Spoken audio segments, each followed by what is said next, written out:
Il-Gvern Malti firma ftehim għal ftuħ ta' uffiċċju tal-UNODC fil-Belt li se jopera b'mod indipendenti fih dan iċ-ċentru globali dwar il-monitoraġġ ta' sanzjonijiet marittimi ġdid ibbażat Malta.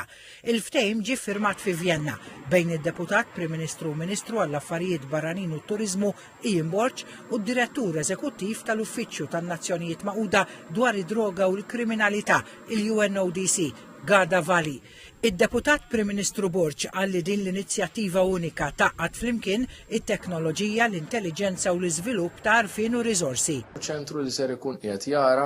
kif dawk is-sanzjonijiet meħuda fuq livell globali ikunu qegħdin jiġu rispettati u bit-tqassim tal-informazzjoni bejn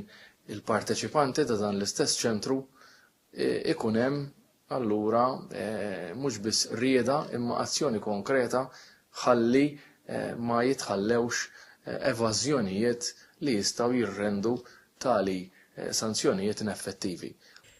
Id-Deputat Prim Ministru Borch kompla jgħid li l-ftehim ifisser kisba kbira għal Malta bħala ċentru għal kooperazzjoni marittima internazzjonali filwaqt li jkompli jikkonferma l-irwol tal-pajjiż fil-promozzjoni ta' prattiċi ta' reġistrazzjoni marittima responsabbli bi struttura ta' nforzar globali aktar b'saħħtu u b'aktar ħidma biex jinelbu nuqqasijiet li ilhom għal ħafna żmien ixekklu l-governanza marittima.